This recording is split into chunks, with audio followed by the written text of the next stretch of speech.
Saudara Menteri Desa dan Pembangunan Daerah Tertinggal Yandri Susanto mengungkap ada desa di Kabupaten Bogor, Jawa Barat yang diagunkan atau jadi jaminan utang. Desa-desa ini sekarang dilelang.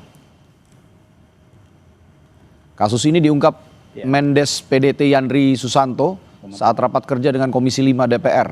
Selasa pekan lalu, Yandri menyebut desa yang diagunkan adalah Desa Sukawangi, Kecamatan Sukamakmur, Kabupaten Bogor, Jawa Barat oleh seorang pengusaha pada tahun 1980. Mendes PDT juga bilang Desa Sukawangi sudah dipasangi plang dan akan disita. Warga desa pun sampai diusir. Yandri pun menyurati sejumlah pihak dan menegaskan tidak boleh ada desa yang dilelang. Desa Sukawangi, Kecamatan Sukamakmur, Kabupaten Bogor. Ini ceritanya lebih seru lagi, Pak. Jadi desa ini berdiri sebelum Indonesia merdeka. Tahun 80 ada seorang pengusaha minjam duit ke bank yang menjadikan agunan desa, Pak. Sekarang desa dilelang. Sudah dikasih plang bahwa akan disita. Saya surat-surat para pihak, Pak. Saudara, desa di Bogor, Jawa Barat jadi jaminan utang hingga diagunkan. Bagaimana bisa terjadi dan bagaimana langkah terkini? Kita akan berbincang dengan Sekretaris Desa Sukaharja, Adi Purwanto. Selamat malam, Pak Adi. Selamat malam, Pak. Iya, Pak Adi, sepanjang informasi yang Anda tahu, awal mulanya bagaimana? Seperti apa hingga jadi jaminan utang katanya desanya ini? Iya betul, Pak. Sejak tahun 2022, pemerintah Desa Sukaharja tidak bisa memberikan pelayanan administrasi pertanahan seperti mana biasanya, gitu, Pak. Tapi kewajiban kita sebagai warga masyarakat dan pemerintah desa selalu menganjurkan untuk taat pajak kepada pemerintah. Akan tetapi pelayanan administrasi dari tahun 2002 sampai sekarang tidak bisa berjalan dengan baik sebagaimana biasanya. Iya, tidak hanya pelayanan administrasi, bahkan yang saya dengar dari Menteri Desa dan Pembangunan Daerah Tertinggal, sejumlah warga yang ada di sana diusir. Benar demikian, Pak Adi? Kalau pengusiran tidak ada, Pak. Oke. Jadi yang terjadi bagaimana? Yang terjadi pelayanan administrasi itu tidak bisa dijalankan dengan baik, seperti bayar PPh, PPhtB, balik nama, SPPT mutasi, itu tidak bisa. Padahal di tahun 2022 kita sudah melakukan program sertifikat. Nah, otomatis setelah ada program sertifikat tersebut, warga masyarakat ingin SPPT-nya disesuaikan dengan sertifikat. Nah, sampai sekarang belum bisa dilaksanakan dengan baik.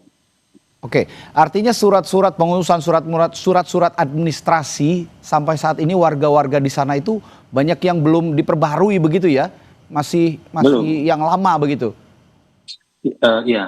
Sebenarnya program sertifikat kita sangat setuju dengan program pemerintah. Nah, tindak lanjut dari program sertifikat tersebut kan otomatis kan ada yang awalnya surat itu dari orang tuanya, waris atau hibah. Nah, setelah pembuatan sertifikat, warga masyarakat ingin SPPT-nya itu sama dengan sertifikat. Nah, ini prosesnya harus melalui BPN dulu. Tanah yang akan dimutasi itu harus diplotting dulu sama BPN, baru bisa diproses ke Bapenda. Oke, itu kan masalah sertifikat tanah ya, Pak Adi. Saya ingin tanya juga bagaimana dengan masalah administrasi kependudukan, seperti misalnya kartu keluarga, KTP, apakah ada masalah juga? Kalau administrasi kependudukan, alhamdulillah berjalan dengan baik, Pak. Oke, artinya semua warga di sana masih memiliki kartu keluarga, masih memiliki KTP begitu ya? Iya betul, Pak. Ya, nah langkah terkini mengatasi hal ini, komunikasi ke pemerintah provinsi atau bahkan pemerintah pusat sudah dilakukan oleh Pak Adi? Ya sebelumnya sih dari pemerintah desa sudah mengadakan musyawarah, Pak. Kita mengundang tokoh masyarakat, ya tokoh agama, pemuda dan semua elemen masyarakat, termasuk juga kita mengundang dari media dan kita mengundang juga dari pihak kecamatan. Kita tembusan ke unsur muspika bahwa pemblokiran ini dilakukan secara menyeluruh, Pak. Bukan pada titik yang menjadi klaim dari BLBI gitu, Pak. Oke. Nah, ini kan diagunkan oleh pengusaha desa ini pada tahun 1980 ya, Pak Adi ya, koreksi kalau saya salah.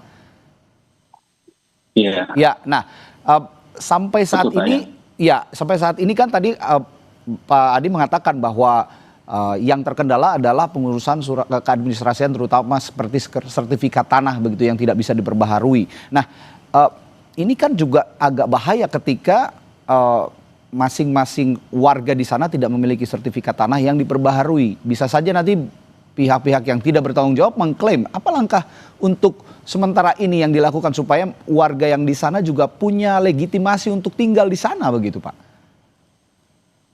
Kalau masalah sertifikat kemarin udah ada program dari pemerintah itu udah dilakukan di tahap pertama di Sukarya kurang lebih 1.500 berkas dan kemudian 791 Oke. udah ada progres tanpa sertifikat Pak.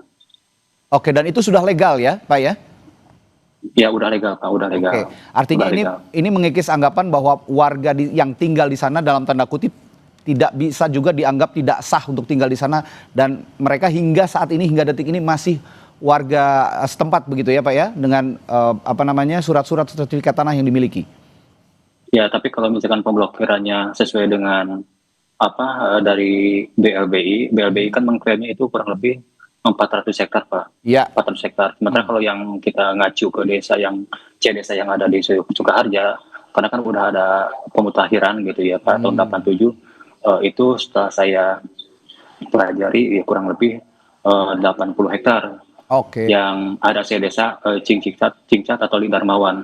Jadi itu terlalu luas untuk desa kami kalau misalkan diklaim kurang lebih 400 hektar Pak, terlalu luas gitu. Terlalu luas, yang betul itu adalah 80 hektar ya Pak ya? Iya betul Pak, kalau misalkan saya lihat kalau 400 hektar itu dia ngacunya ke desa tahun 1960 Pak. Oke, ya ini yang berarti informasi terbaru yang bisa diberikan oleh Pak Adi Purwanto juga itu ya, bukan 400 hektar melainkan 80 hektar sehingga ini juga jadi legalitas warga di sana untuk bisa mengklaim tanahnya sendiri jika memang di kemudian hari muncul kembali ada klaim bahwa salah seorang pengusaha di tahun 1980 tadi yang mengagunkan satu desa dengan luas 400 hektar itu tidak benar. Begitu ya Pak Adi ya, baik. Benar Pak. Terima kasih Pak Adi Purwanto, Sekretaris Desa Sukaharja telah berbagi informasinya di Sapa Indonesia Malam. Iya, sama-sama Pak. Sehat selalu, sampai jumpa lagi Pak Adi. Iya.